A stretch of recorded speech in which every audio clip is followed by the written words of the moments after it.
I ain't never seen somebody so proud to be a cherry in boxing. Edgar Berlanga is praising the fact that he got picked by Canelo Alvarez. That's not a good thing. You do know that, right? Edgar Berlanga, aka Bomlanga. Canelo only picked you because you an easy fight, bro. He didn't pick you because you are great. Just know that. But Edgar Berlanga posts on Twitter, "You know why we laughing?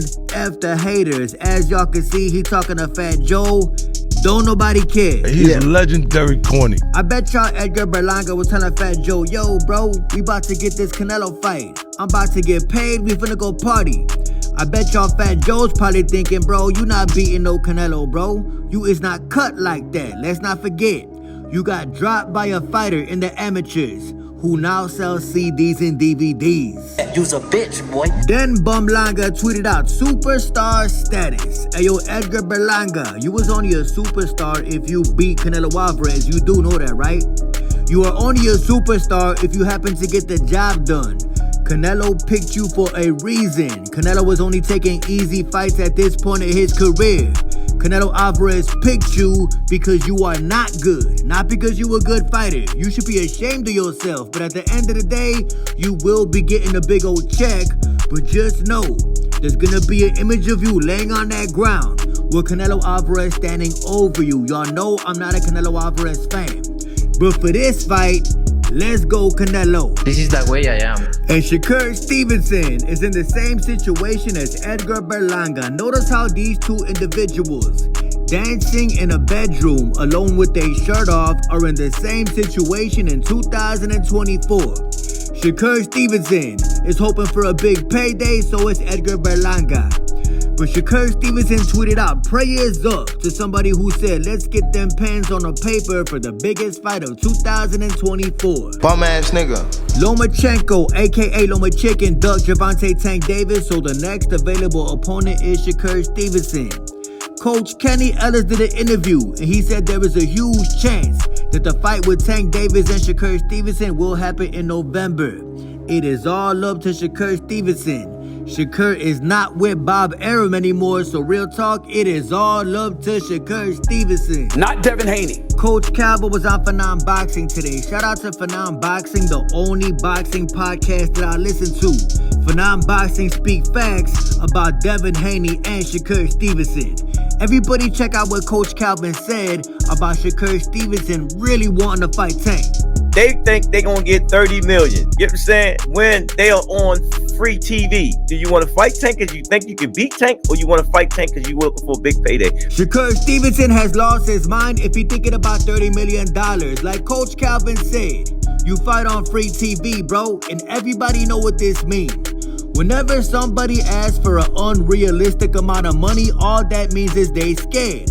They know they're gonna lose, just like Canelo Alvarez asking for $100 million to fight David Benavidez. He knows nobody is ever gonna give him $100 million, that's why he asking for it. Shakur Stevenson knows that nobody will be giving him $30 million, that's why he asking for it. It is the most pathetic way to duck a fight. Price yourself out just so you can say that they couldn't make the fight happen. Disgraceful in my opinion. You fight on free TV for a reason. You never been on pay-per-view. You ain't never gonna be on pay-per-view. You are a promoter's worst nightmare. How dare you ask for $30 million?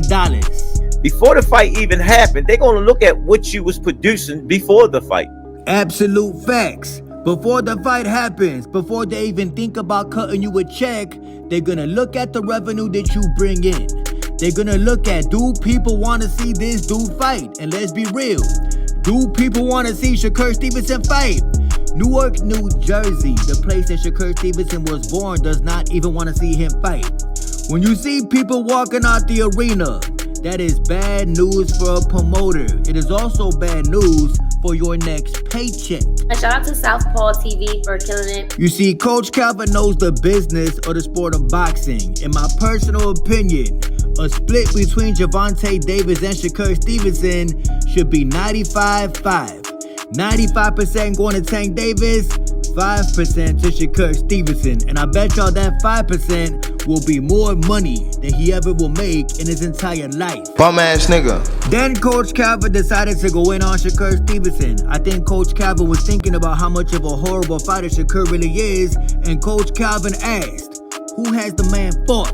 Who did Shakur fought with a name, a household name that somebody knows? I ain't gonna lie to y'all, the only name that Shakur ever fought was Oscar Valdez. That is pretty much it. He beat Oscar Valdez, and that's it. You won the belt with nobody. Then Coach Calvin exposed something really interesting to all of y'all Shakur Stevenson fans. Do you think that he is really that guy when it comes to choosing opponents? Or is Shakur Stevenson only picking opponents who he know very well? Guys he get in the ring with, he spars before he fight him. He already been in the ring with him. Familiar with him. Definitely familiar with every single one of his opponents. When he fought Jamel Herring, he sparred Jamel Herring for years.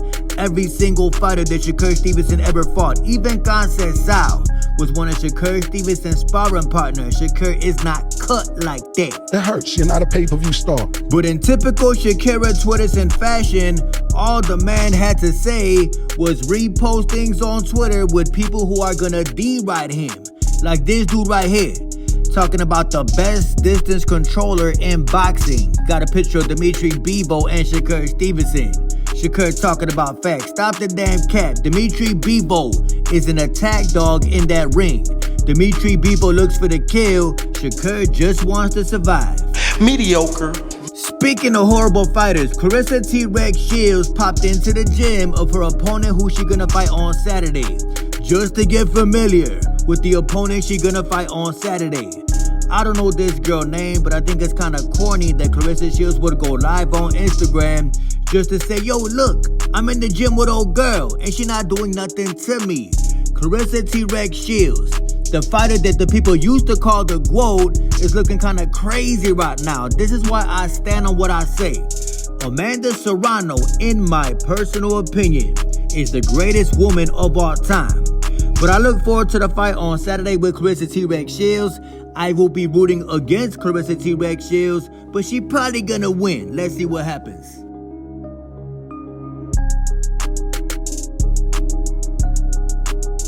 And I definitely believe in Jesus.